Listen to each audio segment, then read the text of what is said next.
So I've completed my crash investigation based on the impact, based on everything. I've got all the information that I need there. But now is the part where I'm changing hats. I'm going from a crash investigation to a DUI investigation. So I do believe that you're under the influence of narcotics or alcohol. So I'm going to be doing a DUI investigation. Can you come with me? Yeah. On December 20th in 2023, Northport, Alabama, police responded to a single vehicle crash. But with a child inside and signs of drug impairment, the stop quickly escalated. So I got to do a crash investigation as well. Sure. Do you have your insurance and your registration for the vehicle? Yeah, of course. Where were you headed? I was going downtown because I have an appointment. Okay, where do you have an appointment at? Drug court. Okay. Yeah. Drug court. While driving to drug court. Judges love irony. Cops even more. So, and I was late, but I wasn't like speeding or anything. But I've never been down this road before. I was just trying to make a shortcut, and I was trying to turn, and look how bad our tires are. Well, his tires. My car's been shot. Okay. Whose car is this? This is my husband's, but I'm insured on it. Okay. Train registration. She says she's heading to drug court. Late, unfamiliar road, bad tires. But in traffic investigations, excuses don't erase responsibility. Cool, well, I'm going to work on a crash report and start getting everything up and together. Since it was just you with the property damage, I think this is a city-owned gate, so I'll just document that. Okay. So give me just a second if you guys just want to hang out. Can I, before I go... So what happened? So, I have an appointment downtown, and I was late. I wasn't speeding, but I'd never been down this road before. And I went to go turn, but his tires, this is my husband's truck.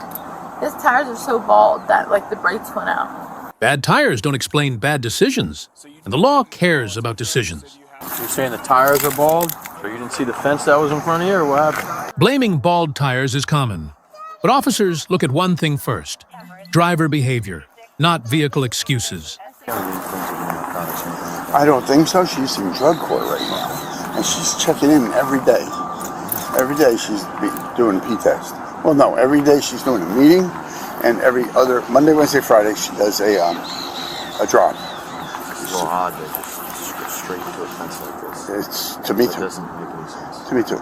But So, I mean, when she gets her eyes a little drooping, yeah, but she has a psychiatrist. That's why I'm speaking about it. No, she does go to a psychiatrist, and I went with her the other day, and he changed her medications. Here's the problem. Prescribed doesn't mean safe to drive. And she was like falling asleep a little bit before I left the house. I was going to go crab her. Now medication enters the conversation, and under U.S. law, prescribed drugs can still mean impaired driving. All right, Stephanie. So I've completed my crash investigation based on the impact, based on everything. I've got all the information that I need there. But now is the part where I'm changing hats. I'm going from a crash investigation to a DUI investigation. So I do believe that you're under the influence of narcotics or alcohol. So I'm going to be doing a DUI investigation. Can you come with me? Yeah. When an officer says, "I'm changing hats," that means this is no longer just an accident. It's a criminal investigation. Okay, have you had anything to drink today? Any I don't alcoholic drink beverages? alcohol. You don't drink alcohol? Okay. Have you taken any narcotics in the last 12 hours? When I first Or got up longer. this morning, I took one diazepam. Diazepine? Yeah, because I'm prescribed 3 a day. I took one this morning. I took one Sobriety with naloxone, because that's what I'm prescribed. That's the tongue, Yeah, like the sublinguals? Because I was on the stronger one. So diazepine and naloxone? Admitting medication use doesn't clear suspicion. It raises a bigger legal question. Was she safe to drive at all? Have you taken anything else since then? Because it's 4:30 and you still seem a little out of it. Your eyes are drooping as I'm talking to you. DUI cases, your body testifies before you do. You're having trouble standing straight up, so... No, I'm not having trouble. Okay, well, you're leaning on the car when I first started talking to you. So you have not taken anything since 8 a.m. this morning when you took your prescribed diazepine and naloxone? Yeah. Okay. I think I really would take my daughter in the car if I was... I don't know, but I do know that fire called us because you were slurring your speech and you seemed intoxicated. Plus, the only thing that I have to go off I of was here... slurring my speech when... when you're talking to them, and you're still kind of slurring it a little bit now.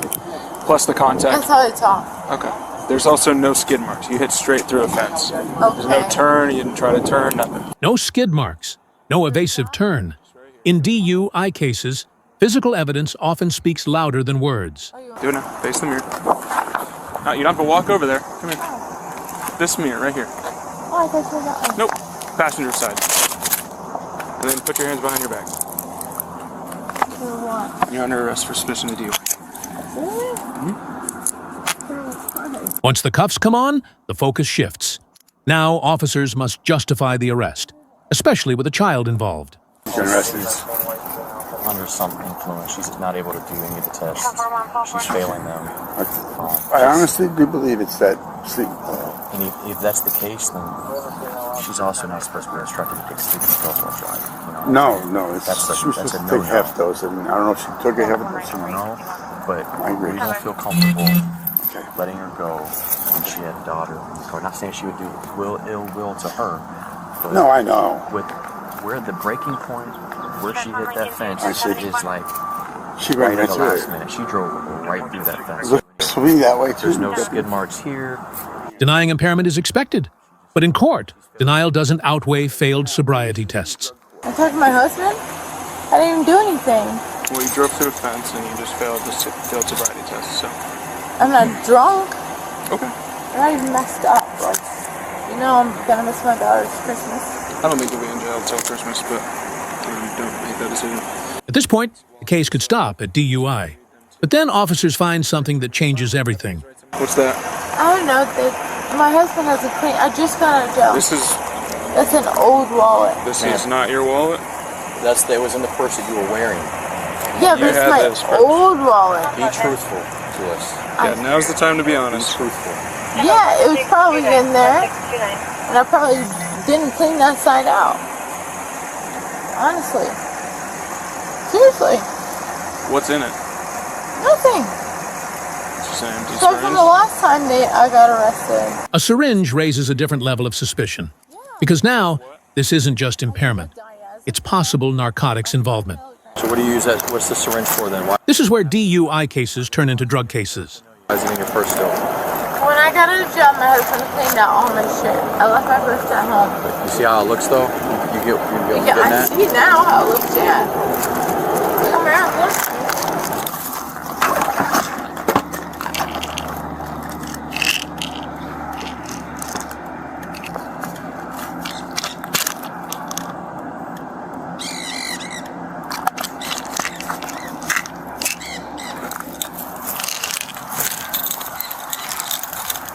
So you take diazepam and There's Xanax.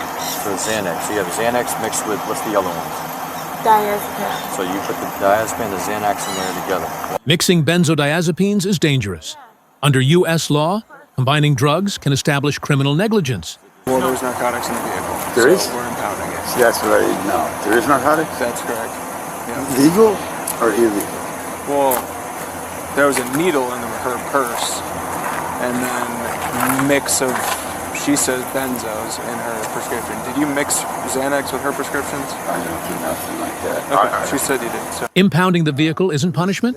It's evidence preservation, especially in drug-related cases. Relapsed about 6 months ago. Her friend died, okay? Went to the funeral. Turns out the girl she went to the funeral with in Northport was a junkie and got her back on drugs. And I've been going through I've been going through hell. Relapse history adds context, not excuses. And in drug court cases, context can make penalties harsher. It's a DUI if he gave you a sleeping pill. Okay, all right, we got to get rolling. So. Okay. So I'm taking everything. I'm going to have him tow it to my yard if I can. I'll get you out if I can, babe. It's Christmas. Yeah, show me that's the Sojo. 2020 Main Street.